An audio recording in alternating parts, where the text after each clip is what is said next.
শেষ চৈত্রের ঘ্রাণ 12। অবিবাহিত মেয়েদের কিছু কিছু রোগের ট্রিটমেন্ট বিয়ের পর অনেক মেয়ের পিরিয়ডজনিত সমস্যাগুলো ক্লিয়ার হয়ে যায়। আমি কি বলতে চাচ্ছি আশা করি এবার বুঝতে পেরেছেন। আমি ওর কাজিন লাভ। ডাক্তারের কথা শুনে শুদ্ধ আর চোখে একবার শীতলের দিকে তাকালো। শীতল চোখ বড় বড় করে ডাক্তারের দিকে তাকিয়ে আছে। কি আশ্চর্য, এই ডাক্তার পাগল নাকি? না জেনে শুনে তখন থেকেই ভুলভাল বকে যাচ্ছে। পৃথিবীতে পুরুষ পেল না, বিশুদ্ধ পুরুষটাকেই তার হবু স্বামীর খেতাব দিয়ে দিল। অন্যায়, ঘোর অন্যায়। এই অন্যায় মুখ বুজে মেনে নেওয়া যায় না, সেও নেবে না, কখনোই না, কিছুতেই না। তাই সে থমথমে মুখে জবাব দিল, উনি আমার আপন চাচাতো ভাই। না আমাদের প্রেম ছিল, না আছে, আর না ভবিষ্যতে কোনোদিন হবে। যদি পৃথিবীতে পুরুষ হিসাবে শুধু উনিই বেঁচে থাকে, তবু আমি ওনাকে বিয়ে করব না। আমার বোনের মেয়েও এ কথা বলতো। দেখতে পারতো না তার চাচাতো ভাইকে, গালমন্দ করতেও বাদ রাখতো না। এখন সেই ছেলেরই বাচ্চার মা সে। হেসে খেলে সংসার করছে দুজন। কেউ কাউকে ছাড়া একদণ্ড থাকতে পারে না। তোমরাও তাই করবে, মিলিয়ে নিও। এবার কি বলবে ভেবে পেল না শীতল। এসব কি কোনো কথা? একসঙ্গে এক বাড়িতে বড় হয়েছে তারা। দিনরাত ঝগড়া করে, মারামারিও হয়। তাদের মিল অসম্ভব। মোদ্দা কথা, এই লোক আর যাই হোক না কেন ভালো বর হতেই পারে না। সারা দিন খ্যাক খ্যাক করে, ধমকায়, মারে। যে পাগল এই লোককে বিয়ে করবে করুক গিয়ে। সে এর মধ্যে ছিল না এবং ভবিষ্যতে থাকার প্রশ্নই আসে না। শীতল এসব ভেবে মনে মনে ডাক্তারের গোষ্ঠী উদ্ধারে ব্যস্ত। তখন শুদ্ধ এক ভ্রু উঁচু করে বিরক্তি নিয়ে বলল, বাড়তি কথার প্রয়োজন দেখছি না। তাছাড়া বললেই কি আমি তোকে বিয়ে করার জন্য মরে যাচ্ছি? তাই তো যাচ্ছ, নয়তো বলছো না কেন কিছু? কি বলবো? আমি কি তোর ডাক্তারকে এসব বলতে শিখিয়ে দিয়েছি? উনি তো এসে অবধি ভুলভাল বকে যাচ্ছে। শুরুতেই ভুল শুধরে দিলে না কেন? সেই দায় আমার না, গলার সাউন্ড আসতে, নয়তো থাপ্পড়ে গাল লাল করে দেবো বেয়াদব। তাদের দুজনের ঝগড়া দেখে ডাক্তার নিজেই থতমত খেয়ে গেলেন। ধুর, বেশি বকার জন্য এমন হলো। পেশায় ডাক্তার হলেও উনি একটু বাচাল প্রকৃতির। পৃথিবীতে নানা রকমের মানুষের বসবাস।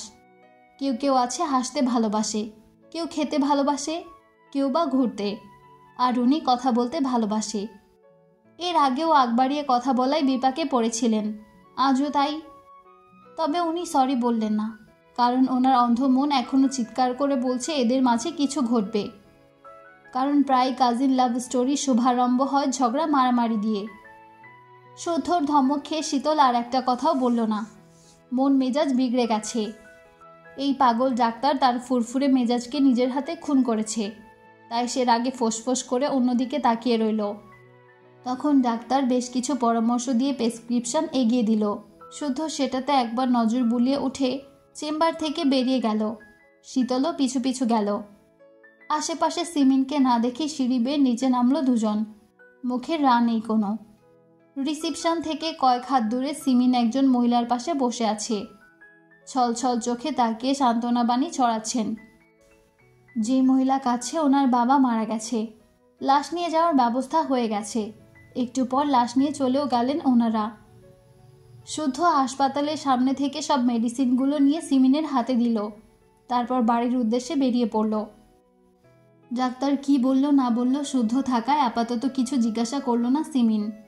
তবে তাদের গাড়িটা কিছু দূর যেতেই শীতল গমগমে সুরে বলে উঠল, ক্ষুধা লেগেছে আমার। মেয়ের কথা শুনে পেছনের সিটে বসা সিমিন বললেন, বাড়ি গিয়ে খাস, এই তো প্রায় চলেই এসেছি।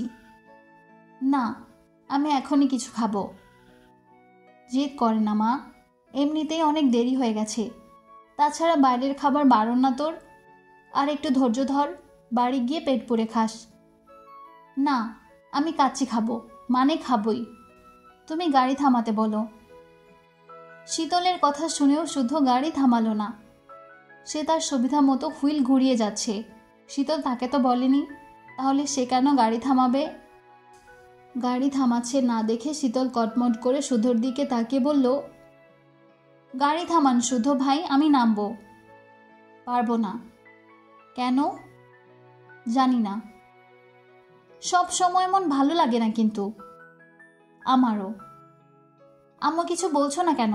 এবার রাগ হচ্ছে কিন্তু আমার। সিমিন কোনো জবাব দিলেন না, বরং তার কথা শুনে শুদ্ধ পুনরায় বাঁকাভাবে জবাব দিল, রাগ হলে রাগ কর, বারণ করেছে কে? বললাম তো কাচ্চি খাবো। বললাম তো খেতে হবে না। গাড়ি থামাবেন কি না? না। বড় আব্বুকে বলি কিন্তু।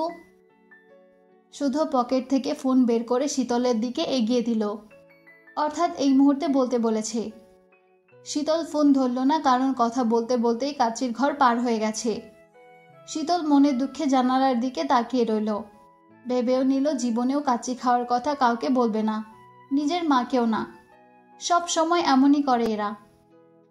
জ্যাম না থাকায় শুধু একেবারে চৌধুরী নিবাসের পার্কিং লটে গাড়ি থামালো। গাড়িটা থামতেই শীতল গাড়ি থেকে নেমে হনহন করে বাসায় প্রবেশ করে দেখে শারাফত চৌধুরী ড্রয়িং রুমে বসে ফোনে কথা বলছেন। কথা শুনে মনে হলো উনি আজ বিকালে অফিসের কাজে দেশের বাহিরে যাবেন। শুদ্ধর নামে পেট ভর্তি অভিযোগ নিয়ে সেও বসে রইল। অপেক্ষা করতে লাগলো ওনার কথা শেষ হওয়ার। মিনিট দুয়ের পরেই উনি কল কেটে মুখে হাসি এঁটে বললেন, কি লাগবে লিস্ট করেছো মা? শীতল ওনার কথার জবাব না দিয়ে হড়বড় করে বলল, বড় আব্বু, শুদ্ধ ভাই সিগারেট খায়, আমি নিজে চোখে দেখেছি। সিমিনের সঙ্গে কেবলই এসে দাঁড়িয়েছে শুদ্ধ। বাবার কাছে শীতলের করা অভিযোগ শুনে নির্বিকার সে। পাশে ছেড়ে হাত ছেড়ে পানি দিতে বলল। সিরাত পানি দিয়ে গেলে পান করে সোফাতে গা এলিয়ে দিল। এদিকে একটা অভিযোগ করে থামল না শীতল, বরং একের পর এক অভিযোগের ঝুলি খুলে বসল। মনের যত রাগ ছিল সুযোগ বুঝে উগড়ে দিল। ছেলেরা বড় হয়েছে, তার সব অভ্যাস নিয়ে কথা বলা সাজে না। তবুও তিনি শীতলের কথা শুনে গম্ভীর সুরে বারণ করলেন, শাসালেনও যেন বাড়ির ছোটদের সামনে সিগারেট না খায়। এগুলো শরীরে খুব ক্ষতিকর, ভালো হয় এসব বর্জন করলে। শুদ্ধ বাবার কথাগুলো মন দিয়ে শুনে শীতলের দিকে তাকালো। শীতলের ঠোঁটে মিটিমিটি হাসি, অর্থাৎ সে খুব খুশি। শীতলকে হাসতে দেখে শুদ্ধর ঠোঁটেও ফিচেল হাসি ফুটল। সে কেন হাসল সেই জানে। তবে তাকে বকা খাওয়াতে পেরে শীতল আর বসল না, ফ্রেশ হতে চলে গেল। তার যাওয়ার দিকে তাকিয়ে শুদ্ধ ভাবল, সিগারেট নিয়ে যার এত বিরোধিতা, তাকে সিগারেট টানালে কেমন হয়। বিকালের দিকে সকার স্বর্ণ টুকটাক কেনাকাটা করে একসঙ্গে বাসায় ফিরছিল।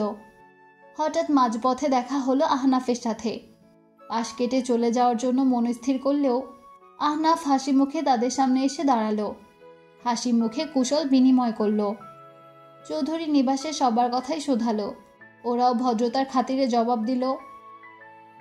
আহনাফ আশপাশ দেখে মাথা চুলকে আকস্মিক বলে বসল, শখ, তোমাকে কিছু বলার ছিল।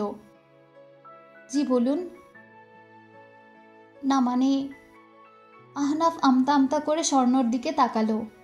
স্বর্ণ আর চোখে তাকালো শখের দিকে। আহনাফের মতিগতি দেখে সে সব বুঝে ফেলেছে। এই অবধি অনেক প্রস্তাব পেয়েছে, তাই তার ধারণা আছে। তবে শখের কথা বলা তাকানো পূর্বের মতোই শান্ত ও স্থির। সে স্বাভাবিকভাবে চুপ করে দাঁড়িয়ে আছে। তার পরনে মিষ্টি কালারের থ্রি পিস ও কালো হেজাব। হেঁটে আসায় নাকের ডগায় জমেছে বিন্দু বিন্দু ঘাম, তবে বেশ লাগছে, যেন মন মাতানো কোনো ফুল। আহনাফের চোখে মুখে মুগ্ধতা দেখে স্বর্ণ আবার বোনের দিকে তাকালো। ভাবল বোনের ইশারা পেলে সামনে হাঁটা শুরু করবে, কিন্তু শখ তাকে কোনো ইশারা না করে বলল, বলুন, আমি শুনছি। এদিকে হাতে খুব একটা সময় নেই। তাছাড়া চৌধুরী নিবাসের মেয়েদের দাঁড় করিয়ে রাখলে অনেকেই বিরক্ত করছে ভেবে তেড়ে আসতে পারে, তাই সেও ভাবল মনের কথা বলে দেবে। কিন্তু সে মুখ খোলার আগেই স্বর্ণ বলল, আপু, একটু দাঁড়াও, আমি আইসক্রিম নিয়ে আসছি। এ কথা বলেই স্বর্ণ সামনের দোকানের দিকে এগিয়ে গেল। সুযোগ বুঝে আহনাফ মনে মনে স্বর্ণকে ধন্যবাদ দিয়ে অকপটে বলে ফেলল, এই যে হবু ডাক্তার, আমার বোনের ডাক্তার হবেন।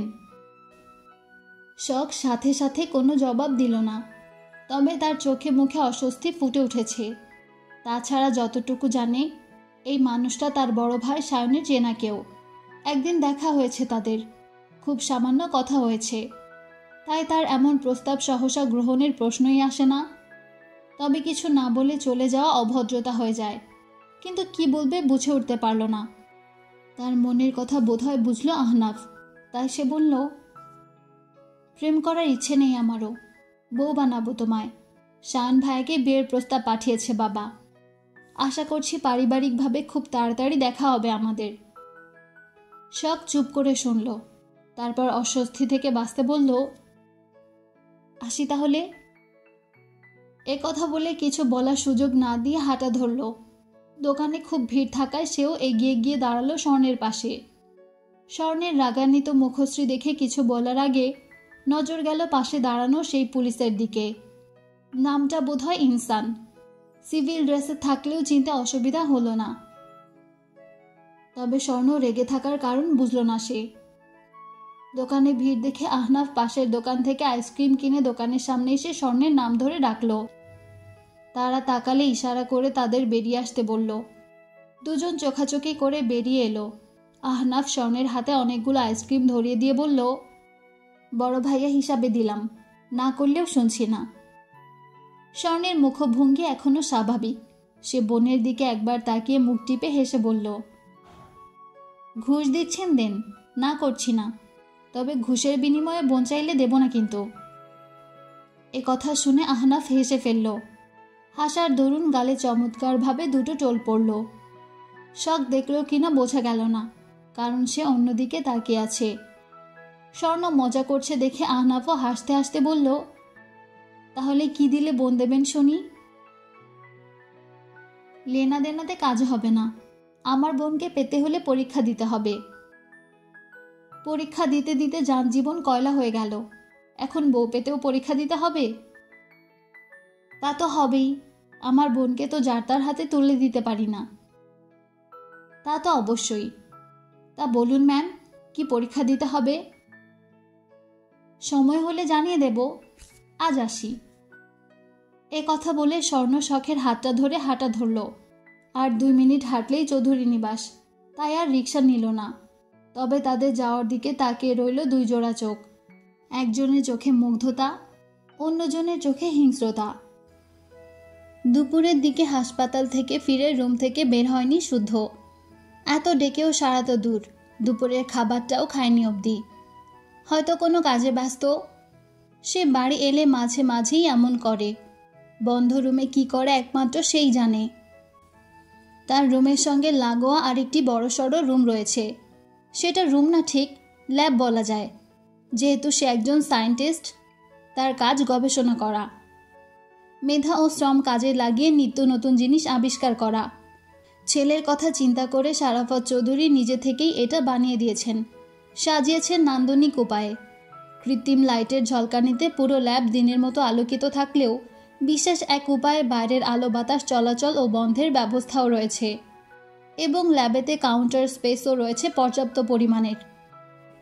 ল্যাবের এক এক টেবিল এক এক ধরনের পরীক্ষা নিরীক্ষা, ডেটা সংগ্রহ ও গবেষণার স্থান হিসেবে যথাযথ। এমনকি গবেষণার কাজে ব্যবহৃত জিনিসপত্র হাতের নাগালে পাওয়ার জন্য ভেদে টেবিল কিংবা সেলফে থরে থরে সাজানো। সেগুলো রিমোট কন্ট্রোল সিস্টেমের। রিমোটের বোতাম চাপলে টেবিল তার সম্মুখে হাজির হবে। কাজ ফুরালে রিমোটের সাহায্যে পূর্বের স্থানে চলে যাবে। এক কথায় সব সুযোগ সুবিধার কথা মাথায় রেখে আধুনিক উপায়ে ল্যাবটা তৈরি করা। তবে তার রুমে ঢুকলে বোঝার উপায় নেই এখানে ল্যাব আছে বা থাকতে পারে। ল্যাবে প্রবেশের গেটে রয়েছে প্যাটার্ন লক এবং বৈদ্যুতিক শকের বিশেষ ব্যবস্থা। একের অধিক ভুল লক চাপলেই শুদ্ধর কাছে অ্যালার্ট নোটিফিকেশন যাবে এবং সেটা কনফার্ম মেসেজ না পেলে বৈদ্যুতিক শকে সেই ব্যক্তির পুরো শরীর ঝলসে দিতে পারে। এই মুহূর্তে মনোযোগ সহকারে চোখে চশমা, মুখে মাস্ক, গায়ে অ্যাপ্রন ও হাতে একটি মোটা সিরিঞ্জ নিয়ে দাঁড়িয়ে আছে শুদ্ধ। সে তীক্ষ্ণ দৃষ্টিতে তাকিয়ে আছে কাচের জারের দিকে। জারে ছটফট করছে সাদা ধবধবে একটি পুরুষ ইঁদুর। মেডিসিন ট্রায়ালের জন্য ইঁদুরকেই আগেই বেছে নেয় সে, কারণ জেনেটিক, জৈবিক ও আচরণগত দিক থেকে ইঁদুরের 90% জিন আশ্চর্যজনকভাবে মানুষের সাথে মিলে যায়। এ কারণে মানুষের বিভিন্ন প্রকার জিনের মিথস্ক্রিয়ার প্রকৃতির পরীক্ষার ক্ষেত্রে মানুষের প্রতিনিধিত্ব করে ইঁদুর। এবং রক্তে মাংসে গড়া মানুষের শরীরের বিভিন্ন অঙ্গের সাথে ইঁদুরের অঙ্গের বা তন্ত্রের মিল পাওয়া যায়। এজন্য মানুষের শরীরের বিভিন্ন প্রকার ঔষধের প্রভাব সহজে নির্ণয় করা যায়। আরেকটি কারণ হচ্ছে এরা জিনগতভাবে পরিবর্তিতও হতে পারে।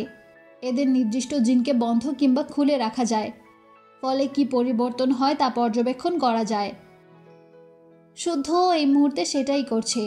সে জার থেকে ইঁদুরটা বের করে রাখলো টেবিলের ওপর। সুস্থ সবল সাদা ইঁদুর, মুখ তুলে তাকেই যেন দেখছে। এক হাতে চেপে ধরে না রাখলে এতক্ষণে ছুট লাগাতো, প্রাণ বাঁচাতে গিয়ে লুকাতো ল্যাবের কোনো এক কোনায়। শুদ্ধ ইঁদুরটাকে শক্ত করে চেপে ধরে সিরিঞ্জের মেডিসিনটুকু ধীরে ধীরে পুশ করল ইঁদুরের শরীরে। নরম গায়ে সূচ ফোটাতেই ইঁদুরটা ছটফটিয়ে উঠল, কিন্তু ছাড়া না পেয়েও শান্ত হতে পারল না। নিজের মতো করে ছটফট করতেই থাকলো। এইটুকু তার শরীর কতটুকুই বা শক্তি। তারপরেও কাজ হয়ে গেলে স্বচ্ছ কাচের জারে পুনরায় ইঁদুরটাকে রেখে জারের মুখটা বন্ধ করে দিল, যাতে কোনোভাবেই পালাতে না পারে। এরপর বাজ পাখির ন্যায় শিকারীর দৃষ্টিতে লক্ষ্য করতে লাগলো ইঁদুরের গতিবিধি। ইঁদুরটা থ মেরে বসে আছে, মেডিসিন হয়তো কাজ শুরু করেছে। সে ইঁদুরটার দিকে খেয়াল রেখেই কয়েকটি কাচের তৈরি গোলাকার টেস্ট টিউব নল নিল। অদূরে রাখা কাচের জগের মুখে বিকারটিও রাখলো হাতের কাছে। আয়তন হিসেবে 25 ও 30 লিটারের দুটো বুলেট নিয়ে পানি দিয়ে ধুয়ে আগে স্টপ কর্ড চেক করে নিল। সব ঠিকঠাক দেখে সেটাও রাখলো হাতের নাগালে। তারপর ছোট বড় থরে থরে সাজানো কাচের তৈরি ক্লিনিক্যাল ফ্ল্যাক্সে থাকা সবুজ রঙা তরল পিপেটের সাহায্যে টেস্ট টিউবে রাখলো। এসব করতে করতে হঠাৎ খেয়াল করলো ইঁদুরটা এখনও পূর্বের মতোই স্থির আছে, গা এলিয়ে পড়েনি, অর্থাৎ এখনও সুস্থ আছে। কতক্ষণ থাকে এখন সেটাই দেখার বিষয়। যদি ইঁদুরটা সুস্থ থাকে এবং তার মধ্যে পরিবর্তন দেখা দেয়, তাহলে ধরা যায় কষ্ট সার্থক। সে আপাতত দৃষ্টি সরিয়ে নোটে চোখ বুলালো। তারপর অসম্পূর্ণ কাজ সম্পূর্ণ স্বার্থে ক্লিনিক্যাল ফ্ল্যাক্সের সবুজ তরলের দিকে মনোনিবেশ করল। বিকেল পেরিয়ে এখন সন্ধ্যা 7টা।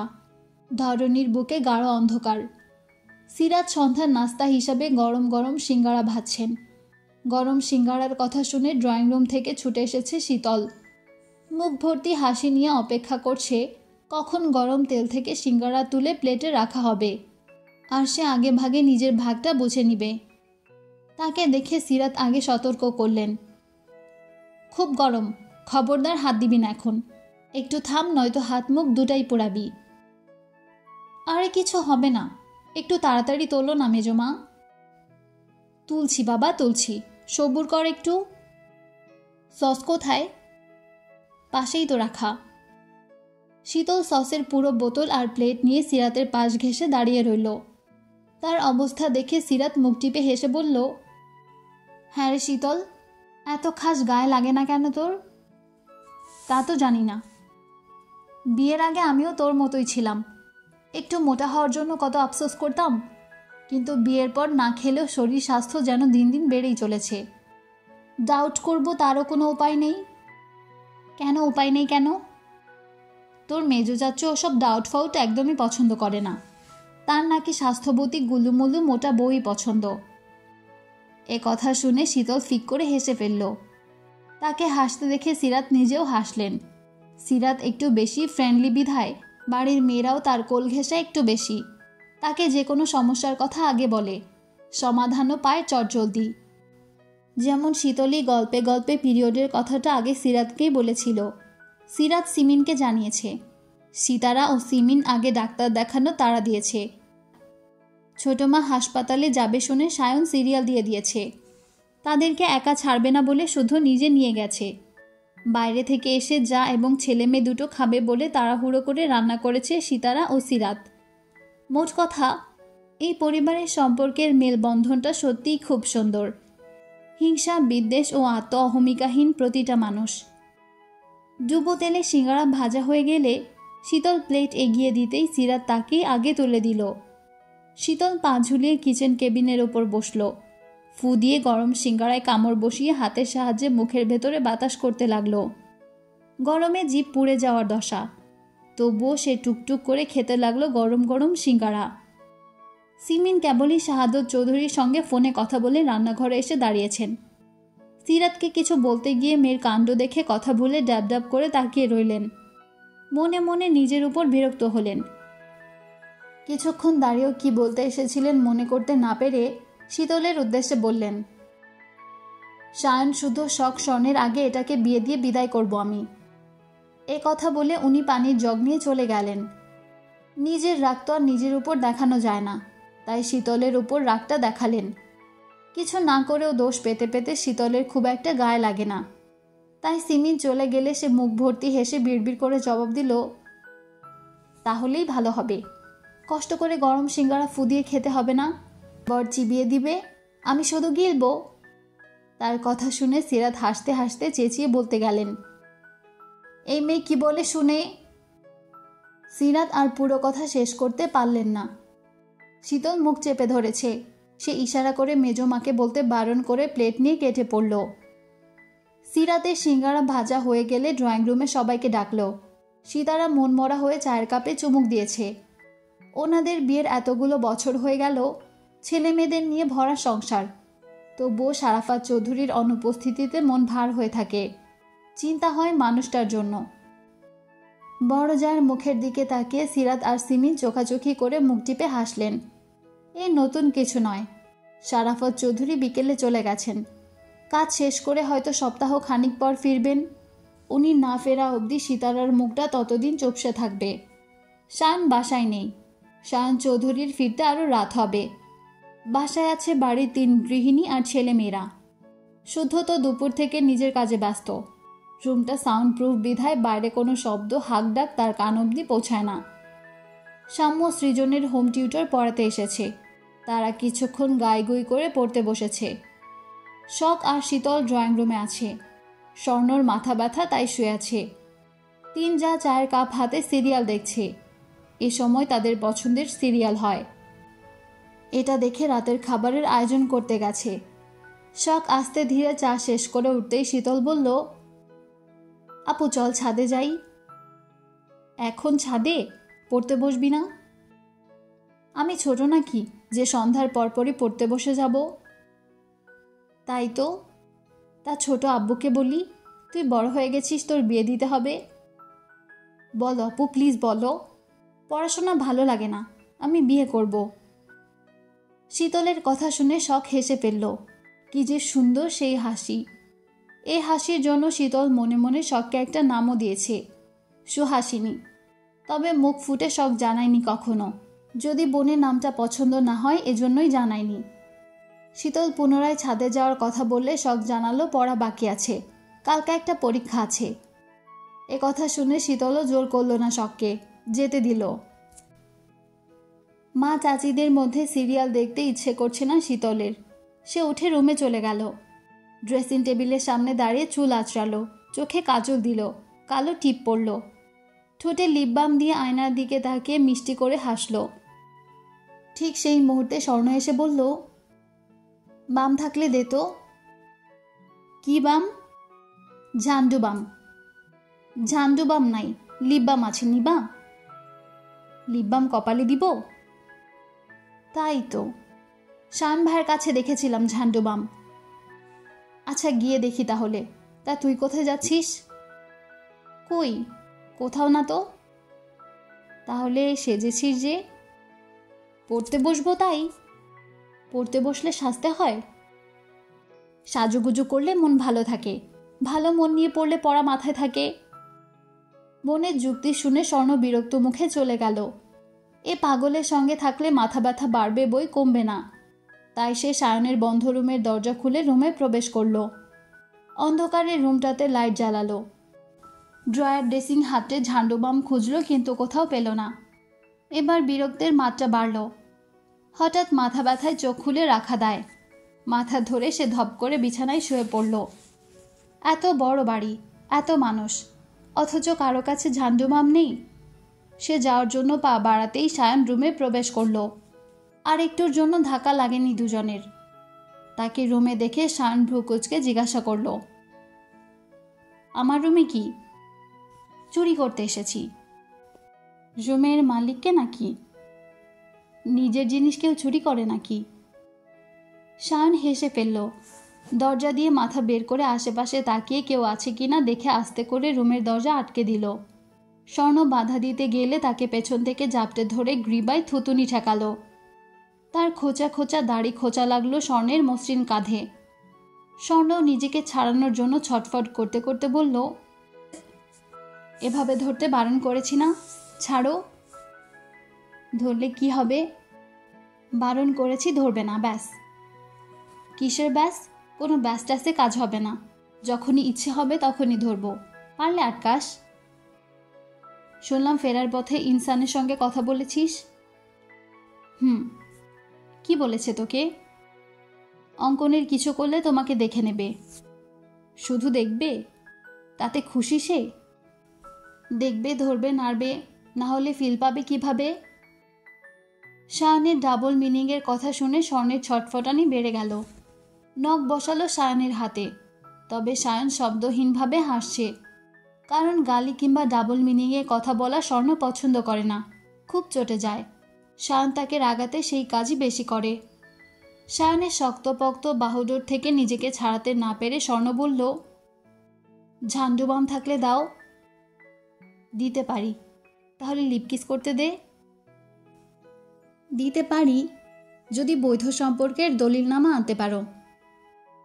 বিয়ের কথা বলছিস? চল এখনই বিয়ে করি। চুরি করে? আপাতত চুরি করে করি না, বাসায় জানাও। যতদিন না কেউ রাজি হবে ততদিন দূরে থাকো। তুই খুব পাষাণ নিষ্ঠুর, সেটা কি জানিস? জানি, অথচ পাথরের মনের এই মেয়েটাকে আমি খুব ভালোবাসি, বউ করার স্বপ্ন দেখি। এ কথা নিশ্চয়ই জানিস, তাই না? না, তাও জানি না। কেন জানিস না? কারণ ঘটা করে জানাওনি কখনো। তাহলে ঘুরে ফিরে আমারই দোষ? ঠিক আছে, মেনে নিলাম, একদিন ঘটা করেই না হয় জানাবো। এ কথা বলে সায়ন স্বর্ণকে আরো শক্ত করে জড়িয়ে ধরল। তারপর তার গালে গলায় আদর এঁকে ছেড়ে দিল। বালিশের নিচে থেকে ঝান্ডু বাম বের করে স্বর্ণের হাতে দিতেই স্বর্ণ দ্রুত পায়ে বেরিয়ে গেল। তবে যাওয়ার আগে বলে গেল, সিদ্দিকের অফিস থেকে ইমেইল এসেছে, চেক করো। সারাদিন ল্যাবে কাজ করে শুদ্ধ রুমে এলো, সময় নিয়ে শাওয়ার নিল। তারপর ফুল কালো ড্রেস আপে রেডি হয়ে বাইকের হেলমেটটা নিয়ে বের হতেই শীতলের মুখোমুখি পড়ল। শীতলও এটো প্লেট নিয়ে বের হচ্ছিল। এত রাতে কি খেয়ে বেড়াচ্ছে কে জানে। শুদ্ধকে এত রাতে এভাবে দেখে শীতল মিষ্টি করে হাসল। শুদ্ধর পোশাক দেখে বুঝে গেছে সে শুদ্ধ এখন বাইক নিয়ে লং ড্রাইভে যাবে। দীর্ঘ সময় কাজ করে মাইন্ড ফ্রেশ করতে প্রায় মাঝরাতে ড্রাইভে বের হয়, কারণ রাতে ঘোরার মজাই আলাদা। শীতলকে অহেতুক হাসতে দেখে শুদ্ধ এক ভ্রু উঁচু করে তাকালো। শীতল তখন ঠোঁটে হাসি এঁটে বলল, লং ড্রাইভে যাচ্ছেন বুঝি? কেন, গেলে তোর বড় আব্বুকে নালিশ জানাবি? না, তা না। তাহলে? বলছি যে আমি এতক্ষণ ধরে পড়ছিলাম, আমারও মাইন্ড ফ্রেশ করা দরকার। আমিও আপনার সঙ্গে যাই। যাবি বলছিস? নিয়ে গেলে খুশি হবি? যা, রেডি হয়ে আয়। এ কথা শুনে শীতল খুশি মনে দৌড়ে রুমে চলে গেল। তাকে যেতে দেখে শুদ্ধ হেলমেটের উপর আঙুলের সাহায্যে তবলার মতো করে বাজাতে বাজাতে বিড়বিড় করে বলল, আমার নামে নালিশ? চল একবার। বিপদের চৌরাস্তা থেকে যদি ঘুরিয়ে না আনি তো আমার নামও শুদ্ধ নয়।